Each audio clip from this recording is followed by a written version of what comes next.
নমস্কার। সৌমেন গল্পকথার আসরে সকলকে স্বাগত।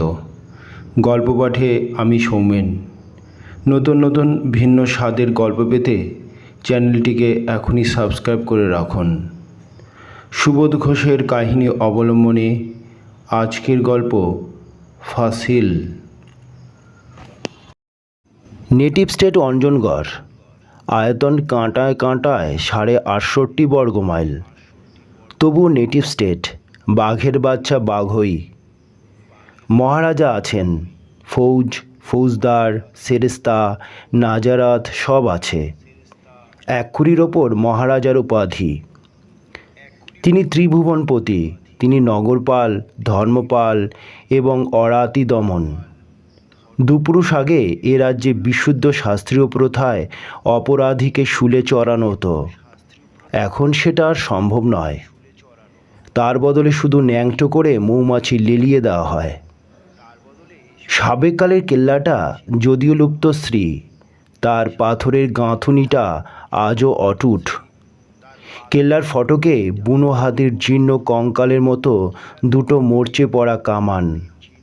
তার নলের ভেতর পায়রার দল স্বচ্ছন্দে ডিম পাড়ে। তার ছায়ায় বসে ক্লান্ত কুকুরেরা ঝিমোয়। দপ্তরে দপ্তরে শুধু পাগড়ি আর তরবারির ঘটা। দেয়ালে দেয়ালে ঘুঁটের মতো তামা আর লোহার ঢাল। সচিব, সচিবোত্তম আর ন্যায়াধীশ, ফৌজদার, আমিন, কোতোয়াল আর সেরেস্তাদার।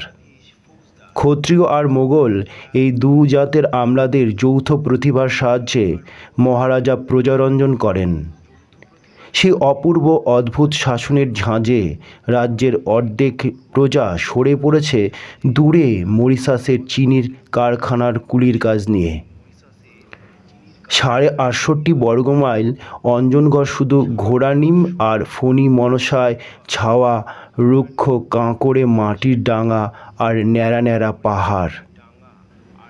কুর্মি আর ভিলেরা 2 ক্রোশ দূরের পাহাড়ের গায়ে লুকোনো জলকুণ্ড থেকে মোষের চামড়ার থলিতে জল ভরে আনে, জমিতে সেচ দেয়, ভুট্টা, যব আর জনার ফলায়।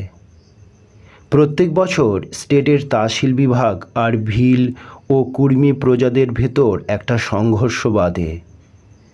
চাষিরা রাজভাণ্ডারের জন্য ফসল ছাড়তে চায় না, কিন্তু অর্ধেক ফসল দিতেই হবে। মহারাজার সুগঠিত পোলো টিম আছে। হয় শ্রেষ্ঠ শতাধিক ওয়েলারের রেশারবে রাজ আস্তাবল শতত মুখরিত। সিডনির নেটিভ এই দেবতুল্য জীবগুলির ওপর মহারাজার অপার ভক্তি।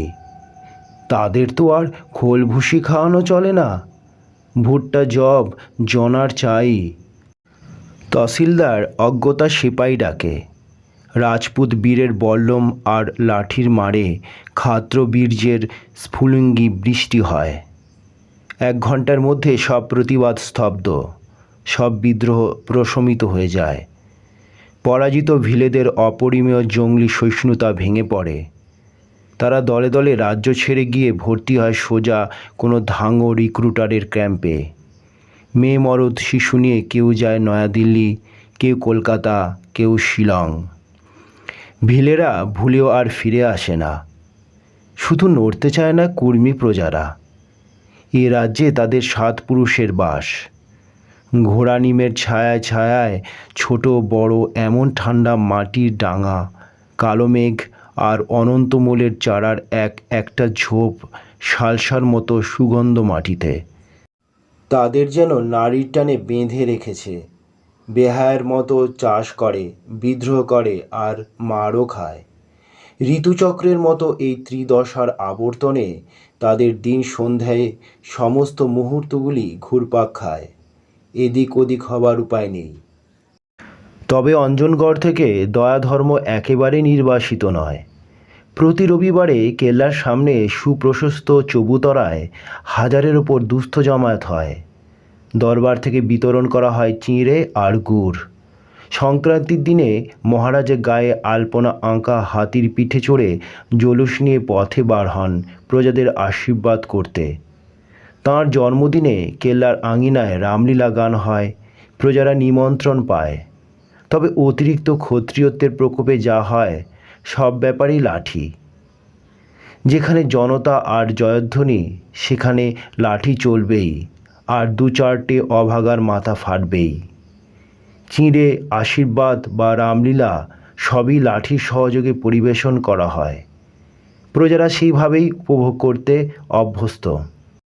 লাঠিতন্ত্রের দাপটে স্টেটের শাসন, আদায় উসুল আর তহসিল চলছেই বটে, কিন্তু যেটুকু হচ্ছিল তাদের গদির গৌরব টিকিয়ে রাখা যায় না। নরেন্দ্র মণ্ডলের চাঁদা আর পোলো টিমের খরচ, রাজবাড়ির বাপের কালের সিন্ধুকের রূপোর আর সোনার গদিতে ক্রমে ক্রমে হাত পড়ল। অঞ্জনগড়ের এই অদৃষ্টের সন্ধিক্ষণে দরবারের ল এজেন্টের পদে আনানো হলো একজন ইংরেজি আইননবিশ। আমাদের মুখার্জি এলো ল এজেন্ট হয়ে। মুখার্জির চওড়া বুক যেমন পোলে ম্যাচে, তেমনি স্টেটের কাজে অচিরে মহারাজার বড় সহায় হয়ে দাঁড়ালো। ক্রমে মুখার্জি হয়ে গেল ডি ফ্যাক্টো সচিবোত্তম, আর সচিবোত্তম রইলেন শুধু সই করতে। আমাদের মুখার্জি আদর্শবাদী। ছেলেবেলার ইতিহাস পড়া মার্কিনী ডেমোক্রেসির স্বপ্নটা আজও তার চিন্তার পাকে পাকে জড়িয়ে আছে। বয়সে অপ্রবীণ হলেও সে অত্যন্ত শান্ত বুদ্ধি। সে বিশ্বাস করে যে সৎসাহসী সে কখনো পরাজিত হয় না, যে কল্যাণকৃত তার কখনো দুর্গতি হতে পারে না। মুখার্জি তার প্রতিভার প্রতিটি পরামন উজাড় করে দিল স্টেটের উন্নতি সাধনায়। অঞ্জনগড়ের আবাল বৃদ্ধ চিনে ফেলল তাদের এজেন্ট সাহেবকে, একদিকে যেমন কড়া, অন্যদিকে তেমনি হমদরদ। প্রজারা ভয় পায়, ভক্তিও করে। মুখার্জির নির্দেশে বন্ধ হলো লাঠিবাজি। সমস্ত দপ্তর চুলচেরা অডিট করে তোলপাড় করে তুলল। স্টেটের জরিপ হলো নতুন করে, সেন্সাস নেওয়া হলো। এমনকি মরচে পড়া কামান দুটিকেও পালিশ করে চকচকে করে ফেলা হলো। ল এজেন্ট মুখার্জি একদিন আবিষ্কার করল অঞ্জনগড়ের অন্তর্ভৌম সম্পদ, রত্নগর্ভ অঞ্জনগড়। তার গ্রানিটে গড়া পাঁজরের ভাঁজে ভাঁজে অভ্র আর অ্যাসবেস্টাসের স্তূপ। কলকাতার মার্চেন্টদের ডাকিয়ে ওই কাঁকড়ে মাটির ডাঙাগুলি লাখ লাখ টাকায় ইজারা করিয়ে দিল। অঞ্জনগড়ে শ্রী গেল ফিরে। আজ কেল্লার একপাশে গড়ে উঠেছে সুবিরাট গোয়ালিয়রি স্টাইলের প্যালেস। মার্বেল, মোজাইক কংক্রিট আর ভিনিসিয়ান সার্সির বিচিত্র পরিসজ্জা। সরকারি গ্যারেজে দামি দামি জার্মান লিমুজিন, সিডান আর টুরার। আস্থা বলে নতুন আমদানি আইরিশ পনির অবিরাম লাথালাথি। প্রকাণ্ড একটা বিদ্যুতের পাওয়ার হাউস দিবারাত্র ধকধক শব্দে অঞ্জনগড়ের নতুন চেতনা আর পরমায়ু ঘোষণা করে। সত্যি নতুন প্রাণের জোয়ার এসেছে অঞ্জনগড়ে। মার্চেন্টরা একজোট হয়ে প্রতিষ্ঠা করেছে মাইনিং সিন্ডিকেট। খনি অঞ্চলে ধীরে গড়ে উঠেছে খোয়া বাঁধানো বড় বড় সড়ক, কুলির ধাওড়া, পাম বসানো ইঁদাঁড়া, ক্লাব, বাংলো, কেয়ারিকরা ফুলের বাগিচা আর জিমখানা। কুর্মী কুলিরা দলে দলে ধাওড়া জাঁকিয়ে বসেছে। নগদ মজুরি পায়, মুরগি বলি দেয়, হাঁড়িয়া খায়, আর নিত্য সন্ধ্যায় মাদল ঢোলক পিটিয়ে খনি অঞ্চলে সরগরম করে রাখে। মহারাজ এবার প্ল্যান আঁটছেন। দুটো নতুন পোলো গ্রাউন্ড তৈরি করতে হবে। আরও 11 বিঘা জমি যোগ করে প্যালেসের বাগানটাকে বাড়াতে হবে। নহাবতের জন্য একজন মাইনে করা ইটালিয়ান ব্যান্ড মাস্টার হলেই ভালো। অঞ্জনগড়ের মানচিত্রটা টেবিলের ওপর ছড়িয়ে মুখার্জি বিভোর হয়ে ভাবে তার ইরিগেশন স্কিমটার কথা। উত্তর থেকে দক্ষিণ সমান্তরাল 10টা ক্যানাল, মাঝে মাঝে খিলান করা গড়া গাঁথুনির স্লুস বসানো বড় বড় ডাম। অঞ্জনা নদীর সমস্ত জলের ঢল কায়দা করে অঞ্জনগড়ের পাথুরে বুকের ভেতর চালিয়ে দিতে হবে রক্তবাহী শিরার মতো। প্রত্যেক কুর্মী প্রজাকে মাথা পিছু 3 কাঠা জমি, আউশ আর আমন, তাছাড়া একটা রবি। বছরে এই 3 কিস্তি ফসল তুলতেই হবে। উত্তরের প্লটের সমস্তটাই নার্সারি, আলু আর তামাক, দক্ষিণে আখ, জব আর গম। তারপর ধীরে একটা ব্যাংক ক্রমে একটা ট্যানারি আর কাগজের মিল। রাজকোষের সে অকিঞ্চনতা আর নেই। এই তো শুভ্র মহেন্দ্রক্ষণ। শিল্পীর তুলির আঁচড়ের মতো একটি পরিকল্পনায় সে অঞ্জনগড়ের রূপ ফিরিয়ে দেবে। সে দেখিয়ে দেবে রাজ্য শাসন লাঠিবাজি নয়, এও একটা আর্ট, একটা স্কুল। এইটাতে মহারাজার স্পষ্ট জবাব, কাভি নেহি। মুখার্জি উঠল। দেখা যাক বুঝিয়ে বাজিয়ে মহারাজার আপত্তিটা টলাতে পারে কি না। মহারাজা তাঁর গালপাট্টা দাড়ির গোছাটাকে একটা নির্মম মোচড় দিয়ে মুখার্জির সামনে এগিয়ে দিল দুটো কাগজ। এই দেখো। প্রথম পত্র, প্রবল প্রতাপ দরবার আর দরবারে ঈশ্বর মহারাজ। আপনি প্রজার বাপ, আপনি দেন বলেই আমরা খাই। অতএব এবছর ভুট্টা, জব, জনার যা ফলবে তাতে যেন সরকারি হাত না পড়ে। আইনসঙ্গতভাবে সরকারকে যা দেয় তা আমরা দেব ও রসিদ দেব। ইতি দরবারের অনুগত ভৃত্য কুর্মী সমাজের তরফে দুলাল মাহাতো বকলম খাস।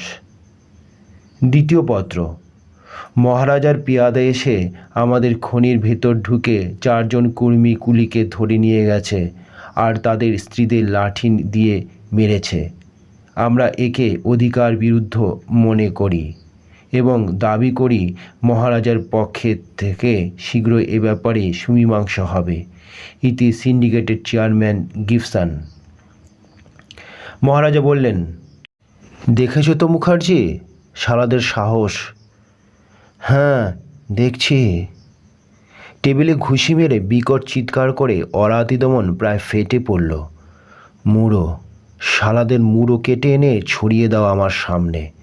আমি বসে বসে দেখি, দুদিন দুরাত দেখি। মুখার্জি মহারাজকে শান্ত করল। আপনি নিশ্চিন্ত থাকুন, আমি একবার ভেতরে ভেতরে অনুসন্ধান করি আসল ব্যাপার কি। বৃদ্ধ দুলাল মাহাতো বহুদিন পরে মরিশাস থেকে অঞ্জনগড়ে ফিরেছে। বাকি জীবনটা উপভোগ করার জন্য সঙ্গে নগদ 7টি টাকা এবং বুক ভরা হাঁপানি নিয়ে ফিরেছে। তবু তার আবির্ভাবের সঙ্গে সঙ্গে কুর্মীদের জীবনেও যেন একটা চঞ্চলতা, একটা নতুন অধ্যায়ের সূচনা হয়েছে। কুর্মীরা দুলালের কাছে শিখেছে নগদ মজুরি কী জিনিস। ফায়জাবাদ স্টেশনে কোনো বাবু সাহেবের একটা 10 সেরি বোঝা ট্রেনের কামরায় তুলে দাও, ব্যাস নগদ একটি আনা হাতে হাতে। দুলাল বলতো, ভাই সাহেব, এই বুড়োর মাথায় জটা সাদা চুল দেখছো, ঠিক ততবার সে বিশ্বাস করে ঠকেছে। এবার আর কাউকে বিশ্বাস নয়, সব নগদ নিয়ম। এক হাতে নেবে, তবে অন্য হাতে সেলাম করবে। সিন্ডিকেটের সাহেবদের সঙ্গে দুলাল সমানে কথা চালায়। কুলিদের মজুরি রেট, হপ্তা পেমেন্ট, ছুটি, ভাতা আর ওষুধের ব্যবস্থা, এ সবই দুলাল কুর্মীদের মুখপাত্র হয়ে আলোচনা করেছে, পাকা প্রতিশ্রুতি আদায় করে নিয়েছে। সিন্ডিকেটও দুলালকে উঠতে বসতে তোয়াজ করে, চলে এসো দুলাল, বলো তো রাতারাতি 20 ডজন ধাওড়া করে দিচ্ছি, তোমরা সব কুর্মীদের ভর্তি করে নেব।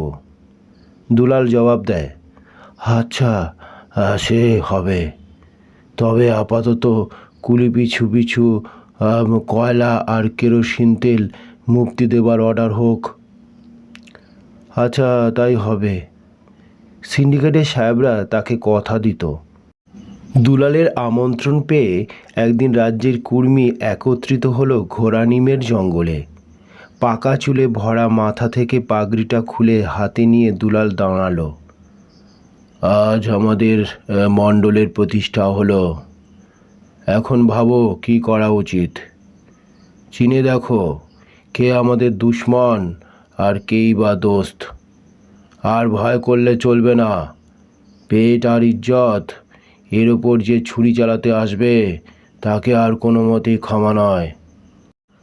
ভাঙা শঙ্খের মতো দুলালের স্থবির কণ্ঠনালীটা অতিরিক্ত উৎসাহে কেঁপে কেঁপে আওয়াজ ছাড়ল। ভাই সব, আজ থেকে এই মাহাতোর প্রাণ মণ্ডলের জন্য, আর মণ্ডলের প্রাণ। কর্মী জনতা একসঙ্গে লাঠি তুলে প্রত্যুত্তর দিল মাহাতোর জন্য। ঢাক ঢোল পিটিয়ে একটা নিশান পর্যন্ত উড়িয়ে দিল তারা। তারপর যে যার ঘরে গেল ফিরে। ঘটনাটা যতই গোপনে ঘটুক না কেন, মুখার্জির কিছু জানতে বাকি রইল না। এটুকু সে বুঝল, এই মেঘে বজ্র থাকে, সময় থাকতে চটপট একটা ব্যবস্থা দরকার। কিন্তু মহারাজা যেন ঘুণক্ষরেও জানতে না পায়। ফিউডালি দেমাকে অন্ধ আর ইজ্জত কমপ্লেক্স জর্জর এই সব নরপালদের তাহলে সামলানো দুষ্কর হবে। বৃথা একটা রক্তপাতও হয়তো হয়ে যাবে। তার চেয়ে নিজেই এক হাত ভদ্রভাবে লড়ে নেওয়া যাক। পিয়াদার এসে মহারাজকে জানালো, কর্মীরা রাজবাড়ির বাগানে আর পোলো লনে বেকার খাটতে এলো না। তারা বলছে, বিনা মজুরিতে খাটলে পাপ হবে, রাজ্যের অমঙ্গল হবে। ডাক পড়ল মুখার্জির। দুলাল মাহাতোকেও তলব করা হলো। জোর হাতে দুলাল মাহাতো প্রণিপাত করে দাঁড়ালো। মেয়ে শিশুর মতো ভীরু। দুলাল যেন ঠক ঠক কাঁপছে। তুমি এসব সহায়তি করছো? মহারাজা বললেন, হুজুরের জুতোর ধুলো আমি। চুপ থাকো, চুপ। মহারাজা জিমুথ ধ্বনি করলেন। দুলাল কাঠের পুতুলের মতো স্থির হয়ে গেল। ফিরিঙ্গি বেনিয়াদের সঙ্গে তোমার সম্পর্ক ছাড়তে হবে। আমার বিনা হুকুমে কোনো কর্মী খনিতে কুলি হয়ে খাটতে পারবে না। জি সরকার, আপনার হুকুম আমার জাতকে জানিয়ে দেব। যাও। দুলাল দণ্ডবধ করে চলে গেল। এবার আদেশ হলো মুখার্জির ওপর, সিন্ডিকেটকে এখনই নোটিশ দাও যেন আমার বিনা সুপারিশে কোনো কর্মী প্রজাকে কুলির কাজে ভর্তি না করে। অবিলম্বে যথাস্থান থেকে উত্তর এলো একে একে। দুলাল মাহাতোর স্বাক্ষরিত পত্র। যেহেতু আমরা নগদ মজুরি পাই, না পেলে আমাদের পেট চলবে না, সেহেতু আমরা খনির কাজ ছাড়তে অসমর্থ। আশা করি দরবার এতে বাধা দেবেন না। আগামী মাসে আমাদের নতুন মন্দির প্রতিষ্ঠা হবে। রাজ তহবিল থেকে 1000 টাকা মঞ্জুর করতে সরকারের হুকুম হয়। আগামী শীতের সময়ে বিনা টিকিটে জঙ্গলের ঝুড়ি আর লকড়ি ব্যবহার করার অনুমতি হয়। নোটিশের প্রত্যুত্তরে সিন্ডিকেটের একটা জবাব এলো, মহারাজার সঙ্গে কোনো নতুন শর্তে চুক্তিবদ্ধ হতে আমরা রাজি আছি, তবে আজ নয়। বর্তমান চুক্তির মেয়াদ যখন ফুরবে 99 বছর পরে। কীরকম বুঝছো মুখার্জি? অজ্ঞতা দেখছি ফৌজদারকেই রাখতে হয়। জিজ্ঞাসা করি, খাল কাটার স্বপ্নটা ছেড়ে দিয়ে এখন আমার ইজ্জতের কথাটা একবার ভাববেন কি না? মহারাজা আস্তে আস্তে বললেন, বটে, কিন্তু মুখ চোখের চেহারা থেকে বোঝা গেল রুদ্ধ একটা আক্রোশ শতফণা বিস্তার করে তাঁর মনের ভেতর ছটফট করছে।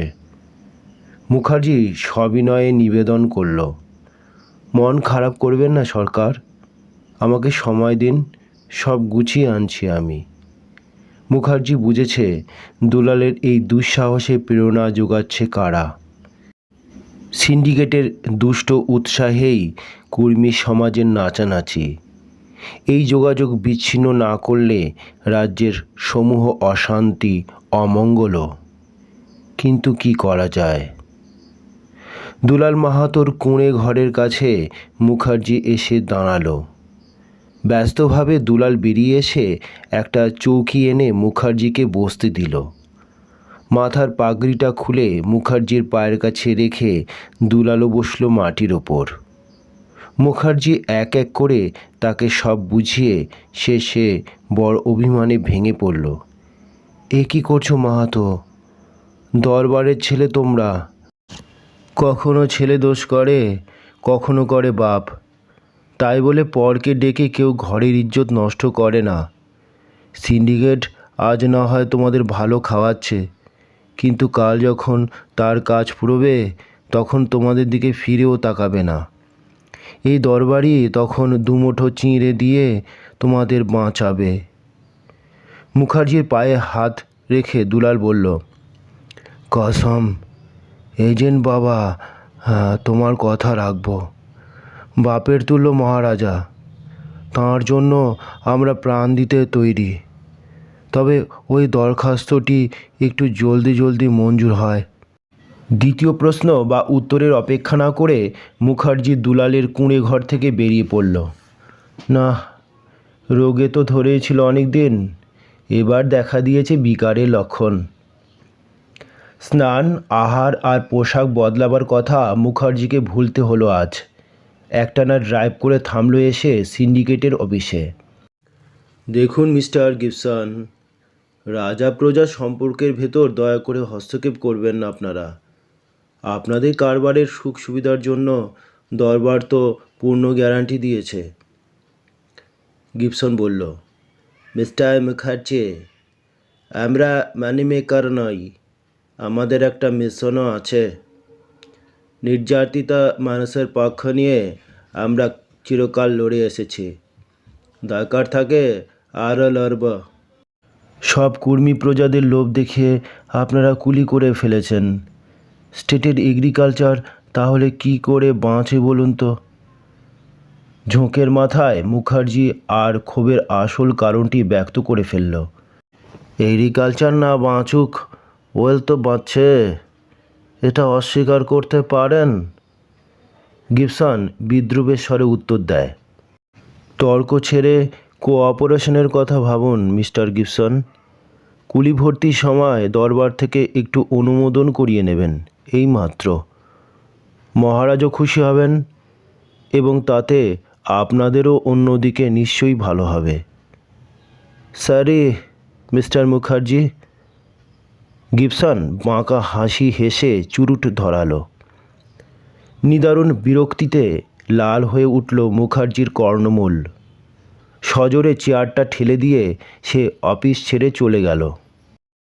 ম্যাককেনা এসে জিজ্ঞাসা করল, কি ব্যাপার হ্যাঁ Gibson? Mukherjee, that monkey of an administrator, মুখের ওপর শুনিয়ে দিয়েছে, কোনো টার্মই গ্রাহ্য করেনি। ঠিক করেছ। শুনেছ তো ওর ওই ইরিগেশন স্কিমটা? সময় থাকতে ভান্ডুল করে দিতে হবে, নইলে সাংঘাতিক লেবারের অভাবে পড়তে হবে। কারবার এখন বাড়তের মুখে, খুব সাবধান। কোনো চিন্তা নাই, পোষা বিড়াল মাহাতো রয়েছে আমাদের হাতে, ওকে দিয়ে স্টেটের সব ডিজাইন ভন্ডল করব। পরস্পর হাস্য বিনিময় করে ম্যাককেনা বলল, মাহাতো এসে বসে আছে বোধ হয়, দেখি একবার। অফিসের একটা নিভৃত কামরায় মাহাতোকে নিয়ে গিয়ে গিবসন বলল, এই যে দরখাস্ত তৈরি, সব কথা লেখা আছে এতে, সই করে ফেলো, আজই দিল্লি ডাকে পাঠিয়ে দি। মাহাতোর পিঠ থাবড়ে ম্যাককেনা তাকে বিদায় দিল। ডারামাত মাহাতো, আমরা আছি। যদি ভিটে মাটি উৎখাত করে তবে আমাদের ধাওরা খোলা রয়েছে তোমাদের জন্য সব সময়। ডারামাত। নিজের দপ্তরে বসে মুখার্জি শুধু আকাশ পাতাল ভাবে। কলম ধরতে আর মন চায় না। মহারাজকে আশ্বাস দেবার মতো সব কথা ফুরিয়ে গেছে তার। পরের রথে সারথ আর বোধহয় চলবে না তার দ্বারা। এইবার রথির হাতেই তুলে দিতে হবে লাগাম। কিন্তু মানুষগুলোর মাথার ঘিলো নিশ্চয়ই শুকিয়ে গেছে সব। সবাই নিজের নিজের মূঢ়তায় একটা আত্মবিনাশের উৎকট কল্পনাতাণ্ডবে মজে আছে যেন, কিংবা সেই ভুল করেছে কোথাও। মহারাজার আহ্বান। খাস কামরায় সচিবোত্তম ও ফৌজদার শুষ্ক মুখে বসে আছেন। মহারাজা কৌচের চারিদিকে পায়চারি করছেন ছটফট করে। মুখার্জি ঢুকতেই একেবারে অগ্নুদ্গার করলেন, নাও এবার গদিতে থুতু ফেলে আমি চললাম, তুমি বসে তার উপরে আর স্টেট চালিও। হতভম্ব মুখার্জি সচিবোত্তমের দিকে তাকালো। সচিবোত্তম তার হাতে তুলে দিল এক চিঠি। পলিটিক্যাল এজেন্টের নোট। স্টেটের ইন্টারনাল ব্যাপার সম্বন্ধে বহু অভিযোগ এসেছে। দিন দিন আরও নতুন ও গুরুতর অভিযোগ সব আসছে। আমার হস্তক্ষেপের পূর্বে আশা করি দরবার শীঘ্রই সুব্যবস্থা প্রতিষ্ঠা করতে সমর্থ হবে। ফৌজদার একটু ভ্রুকুটি করেই বলল, এই সবের জন্য আপনার কনসিলিয়েশন পলিসি দায়ী এজেন্ট সাহেব। ফৌজদারের অভিযোগের সূত্র ধরে মহারাজা চিৎকার করে উঠলেন, নিশ্চয়, খুব সত্য কথা। আমি সব জানি মুখার্জি, আমি অন্ধ নয়, সব জানি। এ কী বলছেন সরকার? থামো, সব জানি, নইলে আমার রাজ্যের ধুলোমাটি বেচে যে ভেনিয়ারা পেট চালায় তাদের এত সাহস হয় কোথা থেকে? কে তাদের ভেতর ভেতর সাহস দেয়? মহারাজা যেন দম বন্ধ করে কৌচের ওপর এলিয়ে পড়লেন। একটা পেয়াদা ব্যস্তভাবে ব্যঞ্জন করে তাঁকে সুস্থ করতে লাগলো। সচিবোত্তম, ফৌজদার আর মুখার্জি ভিন্ন ভিন্ন দিকে মুখ ফিরিয়ে বোবা হয়ে বসে রইল। গলা ঝেড়ে নিয়ে মহারাজাই আবার কথা পারলেন, ফৌজদার সাহেব, এবার আপনি আমার ইজ্জত বাঁচান। সচিবোত্তম বলল, তাই হোক, কর্মীদের আপনি শায়েস্তা করুন ফৌজদার সাহেব, আর আমি সিন্ডিকেটকে একটা সিভিল স্যুটে ফাঁসাচ্ছি। চেষ্টা করলে কন্ট্রাক্টের মধ্যে এমন ফাঁক পাওয়া যাবে। মহারাজা মুখার্জির দিকে চকিতে তাকিয়ে মুখ ঘুরিয়ে নিলেন, কিন্তু মুখার্জি এর মধ্যে দেখে ফেলেছে মহারাজার চোখ ভেজা ভেজা, সিংহের চোখে জল। এর পেছনে কতখানি অন্তর্দাহ লুকিয়ে আছে তা স্বভাবত শশক হলেও মুখার্জি আন্দাজ করে নিল। সত্যি তো, এই দিকটা তার এতদিন চোখে পড়েনি। তার ভুল হয়েছে। মহারাজার সামনে এগিয়ে গিয়ে সে শান্তভাবে তার শেষ কথাটা জানালো, আমার ভুল হয়েছে সরকার, এবার আমায় ছুটি দিন। তবে আমায় যদি কখনো ডাকেন আমি আসবই। মহারাজা মুহূর্তের মধ্যে একেবারে নরম হয়ে গেলেন। না না মুখার্জি, কী যে বলো, তুমি আবার যাবে কোথায়? অনেকে অনেক কিছু বলছে বটে, কিন্তু আমি তা বিশ্বাস করি না। তবে পলিসি বদলাতেই হবে, একটু কড়া করতে হবে। ব্যাঙের লাথি আর সহ্য হয় না মুখার্জি। শীতের মরা মেঘের মতো একটা রিক্ততা, ক্লান্তি যেন মুখার্জির হাতে পায়ের গাঁটগুলোকে শিথিল করে দিয়েছে। দপ্তরে যাওয়া ছেড়ে দিয়েছে সে। শুধু বিকেল হলে ব্রিচেস চড়িয়ে বয়ের কাঁধে 2 ডজন ম্যালেট চাপিয়ে পোলোলনে উপস্থিত হয়। সমস্তটা সময় পুরো গ্যালোপে খ্যাপা ঝড়ের মতো খেলে যায়। ডাইনে বাঁয়ে বেপরোয়া আন্ডার নেক হিট চালায়। কড়কড় করে এক একটা ম্যালেট ভেঙে উড়ে যায় ফালি হয়ে। মুখের ফেনা তার গায়ের ঘামের স্রোতে ভিজে চুপসে যায় কালো ওয়েলারের পায়ের ফ্লানেলে। তবু স্কোরের নেশায় পাগল হয়ে মুখার্জি চার্জ করে। বিপক্ষ দল ভ্যাপাচেকা খেয়ে অতি মন্থর ট্রটে ঘুরে আত্মরক্ষা করে। চক্কর শেষ হবার পরেও সে বিশ্রাম করার নাম করে না। অকারণে পোলোলনের চারিদিকে বিদ্যুৎ বেগে ঘোড়া ছুটিয়ে বেড়ায়। রেকাবে ভর দিয়ে মাঝে মাঝে চোখ বুজে দাঁড়িয়ে থাকে, বুক ভরে যেন স্পিড পান করে। খেলা শেষে মহারাজা অনুযোগ করেন, বড় রাফ খেলা খেলেছ মুখার্জি। সেদিনও সন্ধ্যার আগে নিয়মিত সূর্যাস্ত হলো অঞ্জনগড়ের পাহাড়ের আড়ালে। মহারাজা সাজগোজ করে লনে যাবার উদ্যোগ করছেন। পেয়াদা একটা খবর নিয়ে এলো, 14 নম্বরের পিঠে ধসেছে, এখনও ধসছে। 90 জন পুরুষ আর মেয়ে কুলি চাপা পড়েছে। অতি সুসংবাদ। মহারাজা গালপাট্টায় হাত বুলিয়ে উৎকট আনন্দের বিস্ফোরণে চেঁচিয়ে উঠলেন, এইবার দুশ্মন মুঠোর মধ্যে, নির্দয়ের মতো পিষে ফেলতে হবে এইবার। সচিবোত্তম কোথায়? শিগগির ডাকো। সচিবোত্তম এলেন, কিন্তু মরা কাতলা মাছের মতো দৃষ্টি তাঁর চোখে। বললেন, দুঃসংবাদ। কিসের দুঃসংবাদ? বিনা টিকিটে কুর্মীরা লকড়ি কাটছিল। জঙ্গলে রেঞ্জার বাধা দেয়, তাতে রেঞ্জার আর গার্ডদের কুর্মীরা মেরে তাড়িয়ে দিয়েছে। তারপর মহারাজার চোয়াল দুটো কড়কড় করে বেজে উঠল। তারপর ফৌজদার দিয়ে গুলি চালিয়েছে। ছড়া ব্যবহার করলেই ভালো ছিল, তা না করে চালিয়েছে মুঙ্গিরি গাদা আর 1.5 ছুটাকি বুলেট।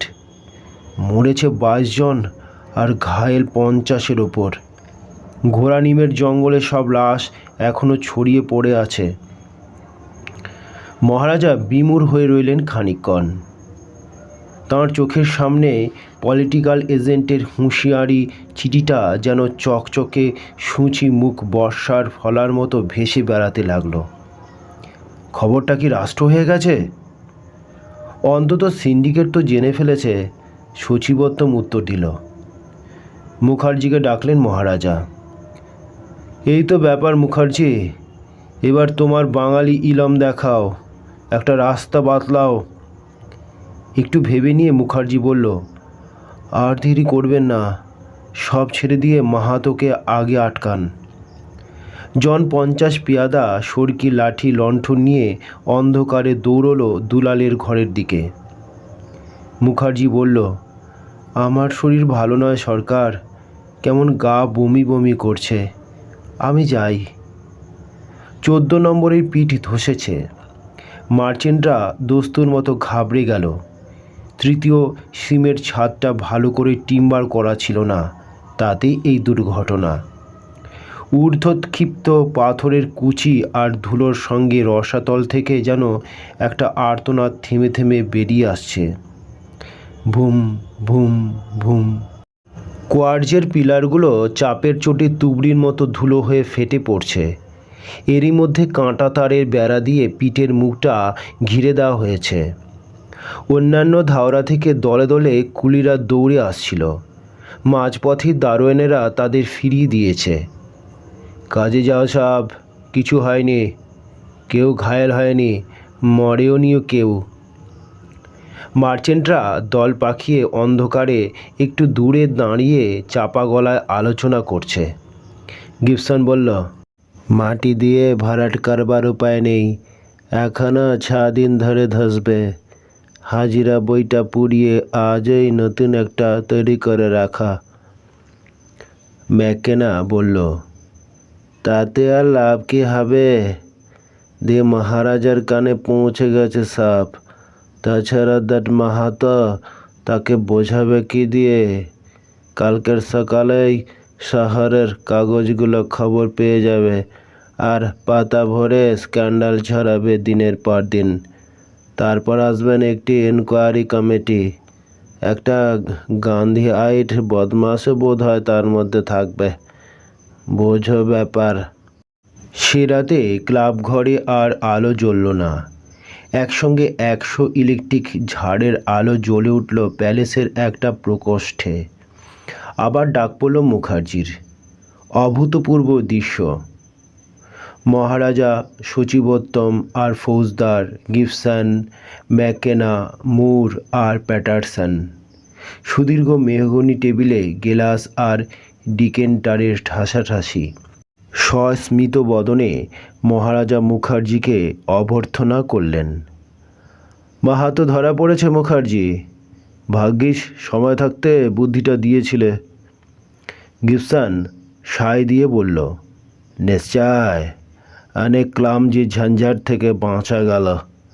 আমাদের উভয়ের ভাগ্য ভালো বলতে হবে। এই বৈঠকের সিদ্ধান্ত ও আশু কর্তব্য কি নির্ধারিত হয়ে গেছে? ফৌজদার তাই মুখার্জির কানে কানে সংক্ষেপে শুনিয়ে দিল। নিরুত্তর মুখার্জি শুধু হাতের চিটোয় মুখ গুজে বসে রইল। গিবসন মুখার্জির পিঠ ঠুকে একবার বলল, এসব কাজে একটু শক্ত হতে হয় মুখার্জি, নার্ভাস হবেন না। রাত দুপুরে অন্ধকারের মধ্যে আবার 14 নম্বর পিটের কাছে মোটর গাড়ি আর মানুষের একটা জনতা। ফৌজদারের গাড়ি ভেতর থেকে দারোয়ানেরা কম্বলে মোড়া দুলাল মাহাতোর লাশটা টেনে নামালো। গোরানিমের জঙ্গল থেকে ট্রাক বোঝাই লাশ এলো আরও। ক্ষুধার্ত পিঠটার মুখে মৃতদেহগুলো তুলে নিয়ে দারোয়ানেরা ভুজ্জি চড়িয়ে দিল একে একে। শ্যাম্পেনের পাতার নেশা আর চুরুটের ধোঁয়ায় ছলছল করছিল মুখার্জির চোখ দুটি। গাড়ির বাম্পারের ওপর এগিয়ে বসে 14 নম্বর পিঠের দিকে তাকিয়ে সে ভাবছিল অন্য কথা, অনেক দিন পরের একটা কথা।